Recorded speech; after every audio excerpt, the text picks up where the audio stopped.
Hello, everybody. Adam Parks here with another episode of Receivables Roundtable. Today, I am here with my good friend, Mellissa Massey, who is with National Credit Adjusters, working in the business development function. How you doing today, Missy? I'm lovely. Thanks for having me. Absolutely. Now, I know most of the people that are watching this are probably already familiar with you, but for those that are not, could you tell everybody a little bit about yourself and how you got to the seat that you're in today? Sure. I started in accounts receivable management for a large company in Minneapolis, Minnesota, known by the name of Target Corporation. A lot longer ago than I'd like to admit. But yeah, Target was my first job in high school, and I went from the stores to the credit division while I was a college student. And I was a call center representative. I was the one on the phones answering call-ins. Remember when people used to call to talk about their credit cards? Oh, yeah. Can I change my address? What's my credit line? How much could I spend today? I don't understand my bill. So I worked in customer service as an agent for a couple of years and moved into collections as a natural career progression. I was a frontline supervisor, so I had a team of folks making calls on 1 or 2 month past due accounts. You know, those calls that went, "Hi, I'm calling about your XYZ account. Oh my gosh, I'm so sorry. I forgot. Let me grab my checkbook." You know, that kind of easy collection call. And from there, it was a couple of years in early stage collections. I moved into recovery, and I was the girl that, can't talk about moving from one extreme to another. I didn't know what a settlement was. Well, you're doing customer service, right? Like, right. collections a little bit different. I was very, very, very green, and my first job was agency management. So performance management and audit. Back then, they were all combined. If you were a performance manager, you did those audits. There was no compliance divisor. Again, that really dates me, right? Then worked my way up through Target. I left after 16 years with the company and moved to a large national publicly traded debt buyer in Norfolk, Virginia. Folks can probably figure out who that was. I worked for a little law firm in Midtown Manhattan doing creditors' rights litigation management. So like a third-party forwarder, network forwarder for very large banks. Okay. And 8 years ago, ended up at National Credit Adjusters and wearing many different hats along that journey. But 5 years ago, sat down with my boss and said, "I think you need somebody to run your acquisitions, and I can help with that." So I pretty much outlined my job and said, "Hey, can I help you? I think I'd like to do this." And he gave me a shot. And here we are. And here we are 8 years later. That's awesome. I'm figuring it out. Yeah. What a great story and a great fit for you. So, for anybody who's not familiar with National Credit Adjusters, can you tell everybody about what you guys do there? Sure. We are a boutique. And I say boutique because we're small, family-owned business. We are a debt purchaser, and historically have, even though we've purchased a lot of credit card in our history, kind of a gamut of everything, over the last 10, 15 years, the primary focus was short-term lending. So a lot of folks draw the parallel to that as payday lending, but high risk, high interest, underbanked type non-prime purchasing. Okay. Perfect. So, one of the things that you and I have been talking about as we were preparing for this was talking a little bit about the next generation, right? And what the next generation looks like in the receivables management space. And you and I have both been going through the process of trying to do a knowledge transfer of all these things that we've learned from actually being in the trenches and doing the work. And how do we transfer that to the next generation with the least amount of friction and the most amount of value, right? Like we learned, we didn't pick up a book one day and learn how receivables management works, right? That wasn't our path. Our path was being in the trenches, digging and learning by mistakes. So now learning that by doing, well, right? Now that we've learned what we needed to learn and we've kind of reached, more towards the top of our goal structure and leadership roles in the industry, what is that? How do we then transfer this to the next generation? So could you tell everybody a little bit about like your recent experience kind of going through that process? Absolutely. So early on in my career, I was a team leader and then an operations manager. So I had at any point quite a few people. So either 5 to 6 team managers, and all those folks had 10 to 15 non-exempt employees under their wing. Mhm. I went from mass management to an independent worker at a small Mhm. company who wears a lot of hats, right? And in growing our business, I have a need to have that backup, to have somebody behind me to prepare someone who's that go-to when I step into travel, into a conference, into a vacation. Can I take a vacation? Right? When you're the only one doing your job and there's nobody Yeah, else behind you, you really have to take, think about, if you know nothing about purchasing, and your experience in collections is limited to your current job, where do you start? sure. And coming from the generation that's lived through quite an evolution in our business, in the way we operate, right? I mean, I'm talking pre-Great Recession, pre-CFPB. It's a different world, right? Right? We were Very, dealing with a very different animal back then, and you worked for some much larger corporations, going from the creditor and then over to a publicly trading debt buyer, like during that time block. And looking at, I mean, I can see the differences that I've experienced in this industry and how it has dramatically changed, and we've had to find ways to evolve with it, right? And this next generation may be um, more capable or more familiar with rapid change, and that is something that absolutely. we are constantly facing as an industry, is this rapid change between anytime a new rule comes out, new law comes out, whether it be state level, federal, whatever is happening, like we're New case constantly ruling. on the defensive, on some way, shape, or form. And Yep. if we're going to spend all of our time, on the defensive, how do we then transfer what we've learned, right? Because you can't just turn people over to read this court ruling, read this law, and you're going to understand its application in reality. Right? Like we all just went through Reg F, right, and the application of Reg F to the collections process, and that's great.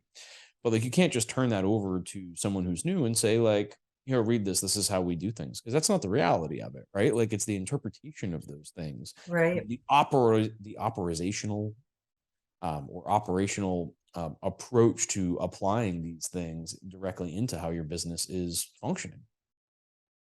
100%. So, from your perspective, what's one of those like, how has that process worked for you? Like, what kind of steps have you taken to prepare this next generation? Well, I thought back to what we lived through, right? So we're not just talking about, like you mentioned, Reg F. We just went through a whole process of learning to adapt to Reg F. I started with, hey, watch some documentaries on how predatory lending was defined and grew in the mid 2000s. Mhm. So let's talk about where that credit bubble really started to grow. Sure. And then let's talk about Reg Z. Let's talk Yep. about Dodd-Frank. Yeah. Let's talk about where the inception of the CFPB began and why we do things the way we do today. All of that, the what happened and when the CFPB came into play for the generation I'm training. As an example, my question was, how old were you back then in 2012? You were probably a teenager. You don't know any, like, Well, they don't have the same relative right, the understanding of it. But life then again, like, experience, right? well, and the same reason that we didn't, we were around for, but didn't have the direct experience and the high interest rates of the 1980s, right? Like we weren't Right. out taking loans at that point. No. We weren't trying to get mortgages and all that. So I think the history lesson is important. I mean, I remember when I first came into this space, I had Mike Colby and Tom Hicks take me to a dinner at a conference and explain to me what the RTC was and how the Resolution Trade Corporation was taking these assets from the banks and auctioning them off. And that was the birth of our industry a few years later. The DBA is being formed, and now there's like an industry and how it started to come together to function. And I think we fall into that generation to where we weren't there for that, but we were able to get that direct knowledge transfer from the individuals that participated in those early debt sales and the early functioning of the industry. And now we're in this position where we play this game of telephone to the next generation of leadership. But I think if you look across this industry, you find that the leadership ages have dropped. So if you currently look at ACA, NCBA, and RMAI, I believe I'm the youngest president in the history of RMAI. You've got young leadership at both of the other associations. Both of the other association presidents are also second generation in the industry. Their parents were in this industry as well. So I think that there has been that transfer between the initial kind of generation one to generation two. But how are we going to identify those people for generation three? Every couple of years, you see a group of younger individuals that are coming into the industry, and then what percentage of those people are going to stick around? I mean, after someone Right. who's been around two or three, RMAI conferences, I start to say, okay, like this person's probably going to be around for a while. Like now it's time to start, providing them with the same kind of mentorship and leadership and information and just kind of relative, understanding of where we are as an industry and where we think we're going and all of that was given to us at one point.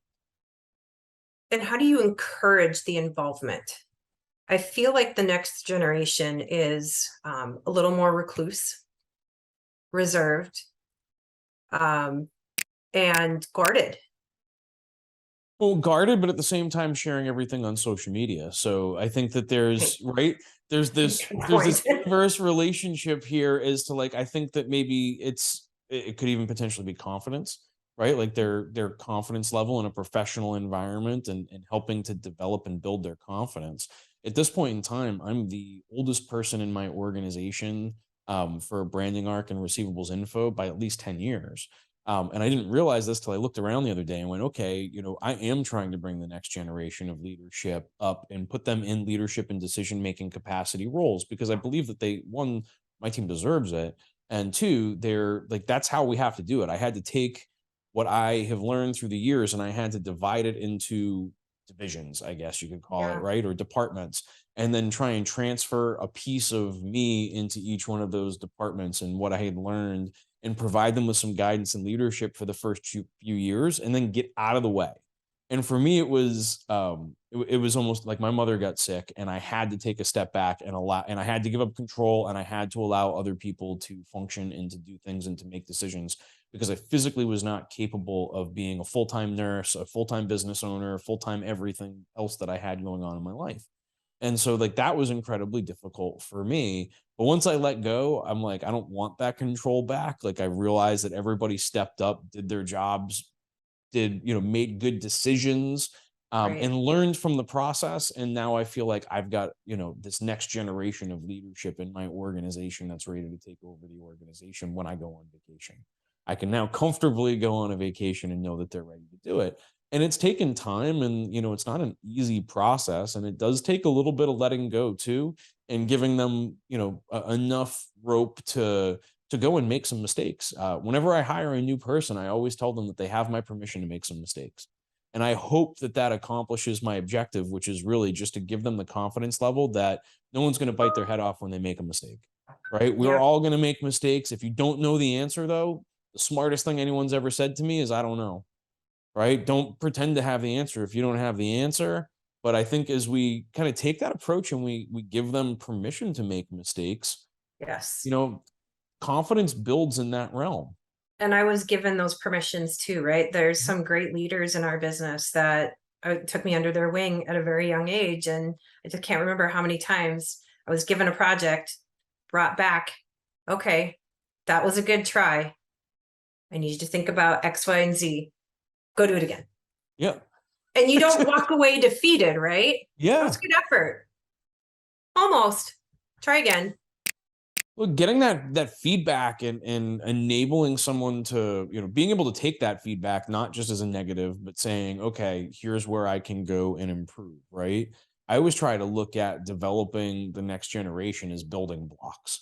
right? Right. And so we have to work on these individual skill sets, and the only way that they're going to get better on those individual skill sets is the way that we get better at anything, right? Repetition. And Right. so they're going to have to go through and they're going to have to do 1,000 reps of this type of email communication, 1,000 reps of this, 1,000 reps of that. What did Malcolm Gladwell say in the Outliers book? It takes 10,000 hours to become an expert. And so I don't expect them to spend 10,000 hours perfecting how to send a sales email, but I do expect them to learn through the repetitions and to find the nuances that are the differentiators between the way I communicate to you versus the way I communicate to somebody else versus somebody else, because of the different relationships that I've developed with those people. I would communicate to, when I send you an email, I don't feel the need to get all formal, right, with my salutation and my ending. Like I don't feel the need. I can just send over a handful of words and you're going to do the same back to me because we have that kind of relationship. And I think as new people are coming into the space, when they can start to develop those individual relationships with the key people, and they can start to develop that confidence by being given the permission to make some mistakes, it really changes everything. 100%. I'm glad that you had said earlier that you see the next generation within the conference circuit, because I had a moment not too long ago where I thought, gosh, I remember when I was the next generation, and now that I'm in my position and looking back on the last 20 some years, and yes, I just did say 20 some years, I started to worry, because I remember maybe 10, 15 years ago, there was quite a few folks that had started to show up and circulate through. And, after 2013, 14, 15, I know that those were some tough years in our business. After the inception of CFPB and after the rulebook came out, and some of the first consent orders, and a lot of consolidation and in agencies, in law firms. So I feel like a lot of those folks dropped or changed careers and shifted. And Absolutely. I just had this moment where I was like, are we missing the mark?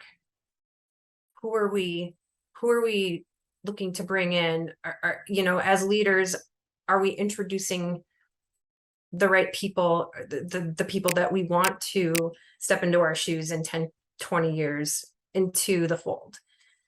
Are we It's a bringing fair them to question. RMAI? Are we? I don't see them. Maybe Well, I'm glad you do. from my perspective, I can say this. When I joined RMAI's board of directors, the average age of a director was probably 15 years older than it is now. And so we've had more youth, and youth in leadership doesn't necessarily mean in the 20s, but like we've got a lot of board members that probably fall into their late 30s, early 40s, or into their 30s and 40s, at least within that bracket. And that's, there was an older generation that was leading the charge 10 years back. Now, I think if you look at, one of the things that I've made a strategic initiative, and definitely made a conscious approach this year as president of RMAI, is to develop leadership, right? To identify those people that's the next generation of leadership, to talk to them about what leadership actually means. What does that process actually feel like? Because you can't just shout from the cheap seats, right? Like if you want to get things done, you got to step into the trenches and participate in the discussion that is leadership. And there's nothing that blocks people out from, there's no like major barrier to entry. You have to work for some certain type of company or whatever to become a leader in this industry. You Yeah. just have to be a good individual, build relationships with other people around you, your peers, and start having the discussion. I mean, there's no time like the present. Right. And I think over the last 2 years, I just felt myself compelled to that calling, right? Sure. Be active in the RMAI, join some committees, participate in educational development, things of that nature. But nobody tapped me on the shoulder to do that. Understood.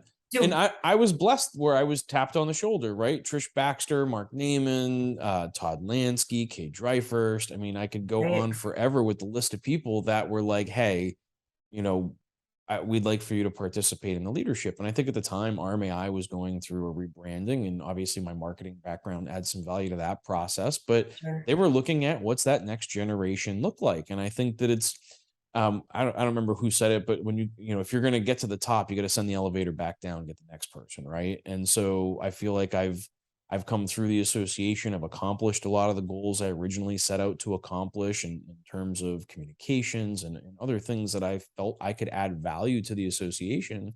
And now my number one thing is who's the next generation, right? Like, what does the next level of leadership look like? And I think that there's a lot of people on the different boards and within the different associations that are looking at the same situation.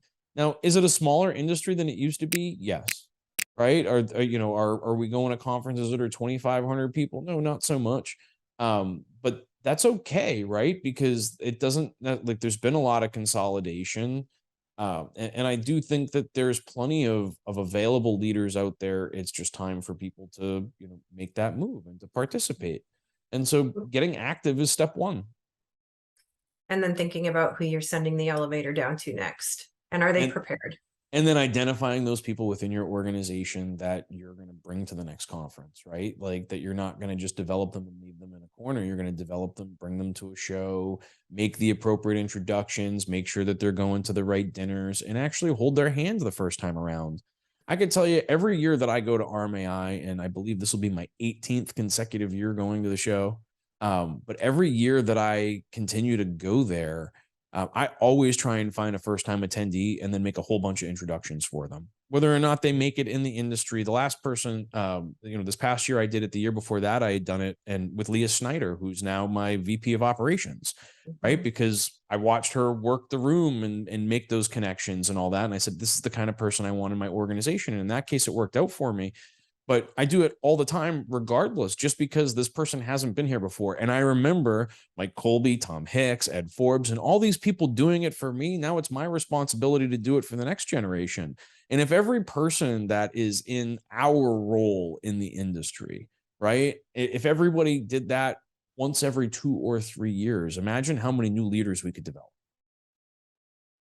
So true.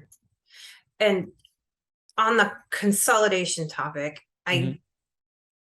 I think that'll continue, right? We're in uncertain times. I think pending an economic recession, we're probably facing some more shrinkage within our industry. But I think that's also going to be natural too with the evolution of technology. I mean, think about, I talked about being a call center representative. Who calls anymore? And what percentage of our recovery is actually outbound From the call phone. driven versus Sure. chat, text, email? I mean, that'll continue to change, right? So where the next generation is stepping in to a completely different world than we did, just can't help but ask, I guess, myself, you, everybody, what are those little nuggets that we need to carry and hand over? What's critical for them to take into the future? Do they need to know how to run an inbound call center of 500 Maybe people? they're going to teach us some Maybe. things too, Missy, right? So I think what we can provide to them is our experience to give them relative history and to make sure that the oral traditions of the industry continue forward because there is no written here's how the industry came together. It's being passed orally between the generations. And so I would challenge everybody who's watching at your next conference, whether you're going whatever conference you're going to, right? At your next conference, find someone who's there for the first time and introduce them to 10 people, 5 people. Spend 15 minutes making introductions at a reception or whatever the case may be. And maybe you just found and activated the next generation of leadership. But it is up to us to actually take an affirmative action forward or proactive action in order to generate the interest in the next generation of leadership. How about just saying to somebody that I believe you are the next generation? How about inspiring some confidence Right. in these individuals? That's our objective and our responsibility at this point in our careers. I agree. And I think that even though some of us found our own way, I don't feel like that next generation will be as eager. This is a scary world. Just because we did it doesn't mean everybody needs to do it. If we can hand a Right. benefit to the next generation in terms of holding their hand and at least pointing them Encourage in the right them. direction so that they can get from point A to point B in more of a straight line than we did, then more power, right? Like that, I feel like is one of our responsibilities. Agree. So with 100%. all of that being said, Missy, I really appreciate you coming on today and having a chat with me. You know, I think you brought up an incredibly good point today as we were planning for this. The next generation is our responsibility at this point in our careers, and it's time to take this to the next level. Thank you so much. Absolutely. For you, for those of you that are watching, if you have additional questions you'd like to ask Missy or I, you can leave those in the comments below here on LinkedIn or YouTube. Missy and I'll be happy to respond to those. If you have additional topics that you'd like to see us cover, you can put those in the comments below as well. I'm sure Missy and I would be happy to create great content for a great industry. But until next time, Missy, I look forward to seeing you at an upcoming show. But until then, I'll see you soon. Thank you, everybody, for watching. Thank you. Have a good afternoon.